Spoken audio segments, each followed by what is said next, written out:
United Nations officials were quoted saying that the relations between the US and Russia have worsened to Cold War-era levels, and potentially much worse. As a result, both countries have engaged in military drills to prepare for a possible war, and that war could break out at any time. According to US Secretary General Antonio Guterres, during the Cold War, there were mechanisms of dialogue, of control, of communication, to make sure that whenever there was a risk of confrontation or incidents, things would not get out of control. These mechanisms today do not exist, he said. If the United States and Russia went to war, it would be a war between the two most powerful nations on Earth. Let's examine the possibility of a nuclear war. Russia and the United States own 90% of all the nuclear weapons on Earth. The US has about 8,000 nuclear warheads, and Russia actually has more, 8,500 warheads. Almost all of America's intercontinental ballistic missiles are pointed right at Russia. Russia's are likely doing the same thing. Well, that doesn't sound too promising, does it? For either side. So what about a conventional war? We all know how great America's military is, but Russia's military could very well fight a large-scale war against the United States. Russia has an estimated 845,000 active troops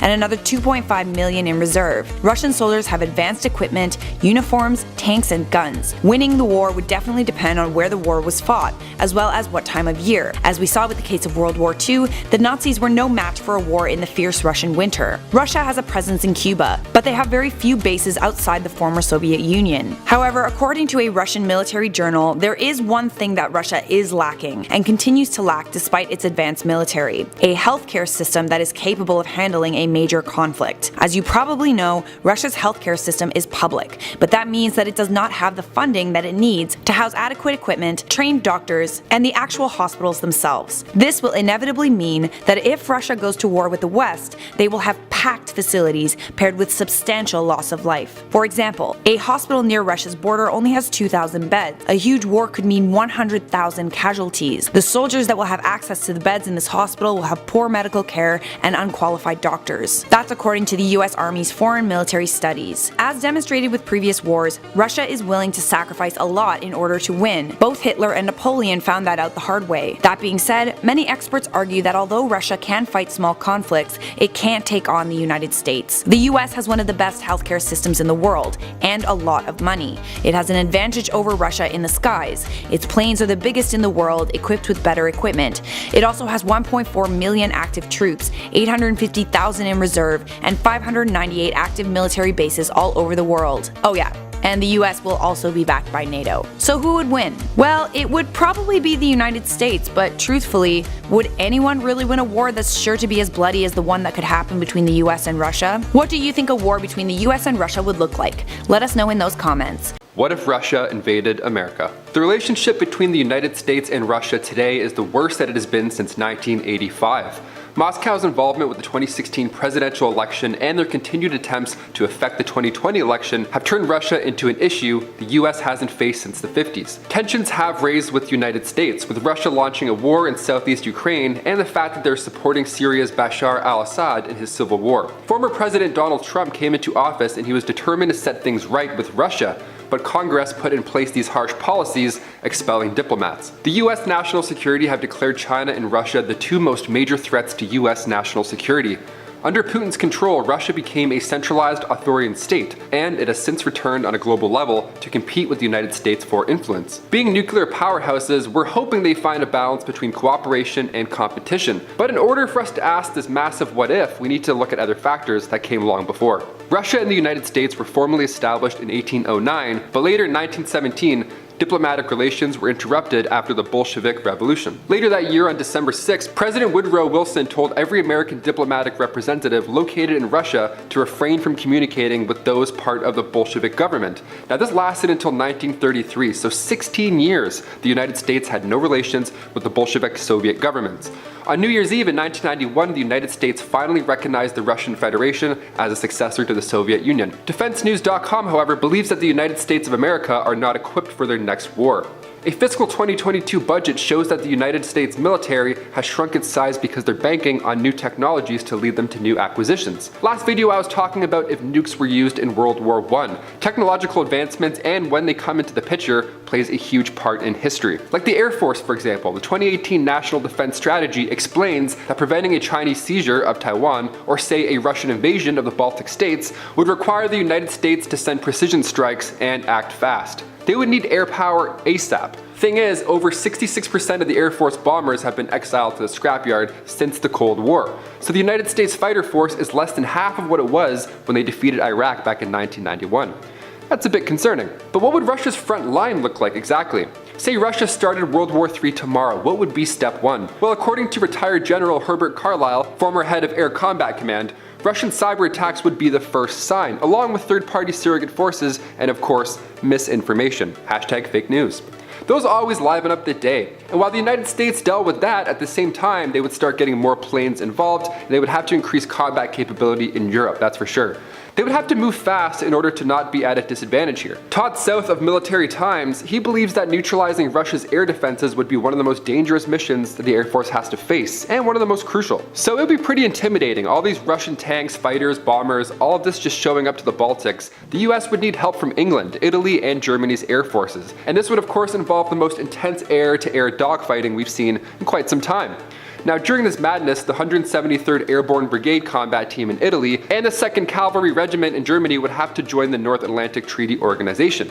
Together they would all have to face up to 22 maneuver warfare battalions that Russia has stationed in its western military district. But even if allies didn't assist the United States, many believe that there's still no way Russia could invade the States. The United States are still one of the most powerful nations on the planet, but it sure helps when they don't have to worry about foreign invaders walking up to their doorstep. Like Europe and Russia, for example. If the States were a castle, its moat are literally 2 oceans. That's a long way to go while avoiding American sonar and satellite. They would also need to plan that commute really well and keep it tight. All those troops and gear, that's a lot of coordination. So say somebody over here has a giant telescope, they see this wave of Russians storming in, they're slamming vodka, singing on the high seas like pirates. Now what?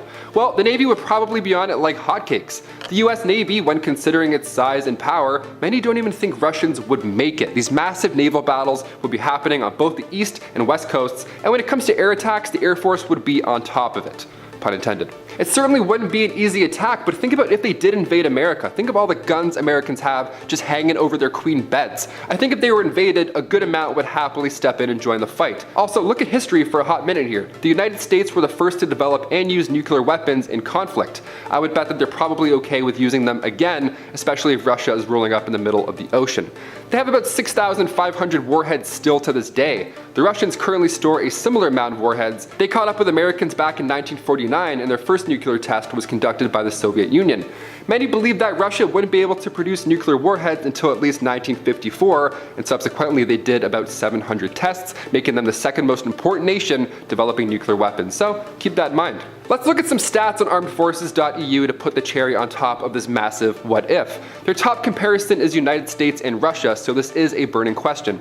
The military budget for the US is $738 billion, where Russians, theirs is only $61 billion. Those available for military use adds up to 73 million troops in the United States, where 1.3 million are currently active and 850,000 stand by as reserve.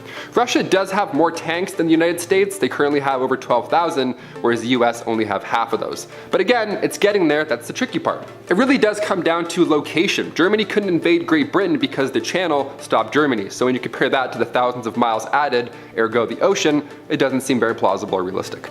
The only way really that Russia could invade the US was if they set up camp in Mexico or Canada, but if we're going that way, we have to keep in mind the Monroe Doctrine. The Monroe Doctrine was set up in 1823. It was a declaration by the United States that would go head to head with any foreign intervention by any nation in the North or South America. Look at the Cuban Missile Crisis in the 60s, for example. The US in turn had to set up a naval blockade of Cuba in order to prevent the Soviet Union from building nuclear missile sites on the island. They couldn't have that go down a mere 90 miles away from Florida. They're just not on board with that. I mentioned earlier in this video also the possibility of a cyber attack. This future we're living in now feels convenient. All your credit cards, reward points, everything just waiting on your phone, waiting to be unlocked by using your face as ID. That's crazy. We're at an impressive technological point in history, albeit dangerous. With technology, Russia could mess with the United States election process by using misinformation on social media.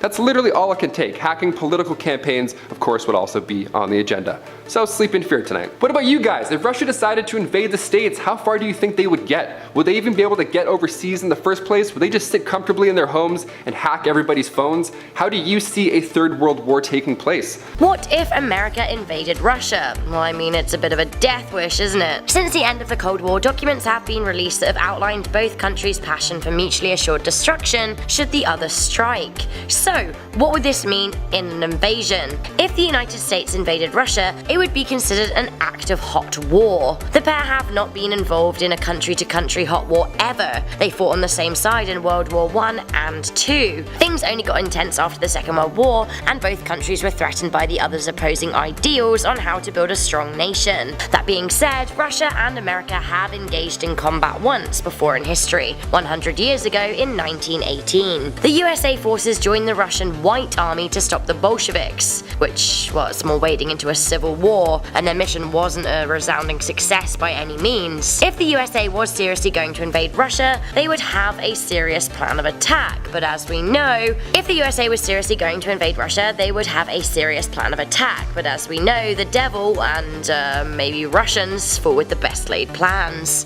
Would the US ever manage to even make landfall? Russia is vast, like seriously vast. It basically spans the east to the west, and there is a point in the world, believe it or not, where Russians and Americans can practically look eye to eye. Let me draw your attention to the two islands between the far-flung East Russia and the very, very far west of Alaska. This is Big Diomede and Little Diomede. One is owned by Russia, the other by the USA, and they're separated by just 4 kilometers. The United States could invade this land with little more than a hop, skip and a jump, although there would be little point in securing this island, and fun fact, for fact geeks like me, if war did ever break out between the islands, the date the war started would be contested. The islands straddle the time and date line. Despite being 2.5 miles apart, they have a time difference of 21 hours. That little tidbit aside, invading Russia in this way is pretty futile in traditional war, which would see a country securing the capital for a victory. Moscow is better accessed from Europe.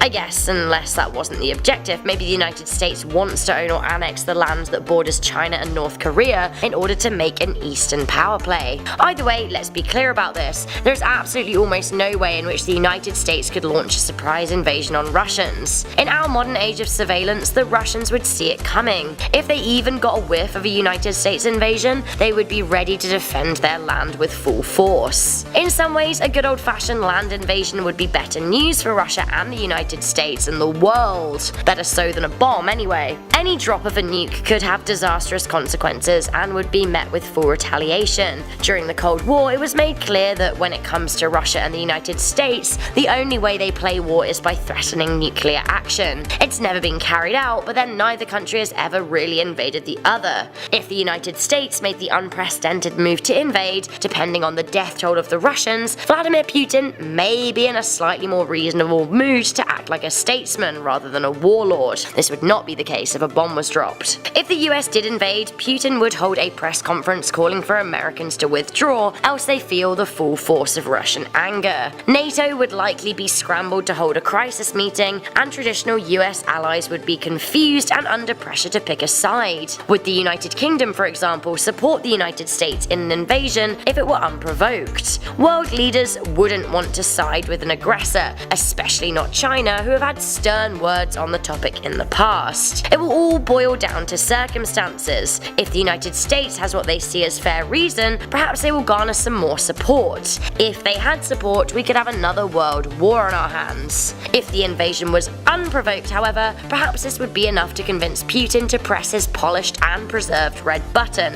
which Xi has once boasted could lead to the total annihilation of the United States. Would Trump or whomever is in power have time to retaliate? Would both Russia and the USA be destroyed in the fray? If so, perhaps China will find the space to rise. With the US destroyed, the world power and ethos would shift. Perhaps this would be the rise of the first Eastern powerhouse, and these videos would be hosted in either Russian or, more likely, Mandarin. Definitely something for you guys to consider. Of course, who really knows what would happen if America invaded Russia, but I can't imagine it would be good. So, despite some general American rhetoric, nobody actually won the Cold War. Ronald Reagan rightfully never claimed to have beaten the Soviet Union because it simply would not have been true. The failure of the USSR was not a result of American intervention. It was a steady decline as a result of bad decision making from the communists at home and abroad. As Mikhail Gorbachev became the 8th and final leader of the Soviet Union, he realized that the Soviets' problematic invasion of Afghanistan, as well as an ever-growing population, left the country cash-strapped and unable to keep up with the arms race. It was this lack of funding and the slow collapse of the communist ideology that led Gorbachev and President Reagan to sign the Strategic Arms Reduction talks and sign the Immediate Range Nuclear Forces Treaty in 1987. But what if this hadn't happened? What if the Soviets never invaded Afghanistan or Gorbachev had not been elected? What if somehow the USSR had outmaneuvered the USA and won the Cold War? So there is two potential ways you can interpret winning. The first being that the USSR actually launched a nuclear attack that somehow crippled America, and the second is that somehow the United States fell to communism. The latter I really cannot imagine ever happening. So if the USSR had launched a nuclear missile at the United States, either pre the Star Wars defense system or it had somehow got around strategic defense, you can rest assured that all hell would have broken loose. Which is why neither the States or the USSR ever resorted to it. At this point, the Cold War would have ceased to be Cold War and would have been considered Hot War. During Hot War, we may have seen many atrocities like Nagasaki and Hiroshima, but on even bigger scales. If this had happened and somehow the Soviet managed to get the states to surrender, it wouldn't have been without a fight, which probably would have meant social and economic ruin for both countries. Wars are damaging and expensive, and Russia was already struggling to feed its people. Again, I cannot stress how bad Hot War would have been. The United States, at peak stockpile, had over 31,000 nuclear warheads in the Cold War, and Russia had close to 40,000. Both countries had a policy of mutually assured destruction in place, meaning even if there was a victor, it would have been a thin victory that would not offset the overwhelming loss. Literally. Hundreds of millions of people would have died and crop growing potential would have been destroyed for at least a decade to come. Had China stayed out of things, it would have been an opportunity for their country to assure economic dominance, and they would probably be the main world power today, perhaps along with a Scandinavian powerhouse. The other way in which the USSR could have won, so to speak, during the Cold War would be if America suffered an ideological breakdown and turned to communism, like good old Cuba. Things in the USSR were much worse than they were in the States, but the Cold War period of history wasn't plain sailing for America either. Deindustrialization and oil embargoes created inflation and lowered employment rates and economic growth. Also, the Vietnam War was very expensive and divisive. The McCarthy era demonized communism to the general public, but many Americans did have some communist sympathies. If the USSR had ever truly infiltrated the American mind, there would have been an ideological civil war, and some states would have attempted to succeed from the United States. For communism to thrive in the States, a complete overhaul of society and consumerism would have been needed. By the time the Cold War came around, America was firmly in the age of Coca-Cola and fast food franchises, which is very anti-communist in its ethos. I can't see a reversion back to agriculture or a unification of the workers and the creation of state ownership at this point in American history. It just isn't the ideology that the country was founded on. America has, and I dare say always will be, a beacon of capitalism, and I can only imagine that even if Russia had miraculously managed to win an ideology war with violence or even suggestion, the millions of Americans who valued their liberty would have rather died before it was taken away. So what if Russia won the Cold War? The only way I can see that having ever happened would have been an almost mutually assured destruction of both the USSR and the States. How can you begin to imagine a world where these two vast countries cease to exist? Suffice to say, it would be very, very different indeed.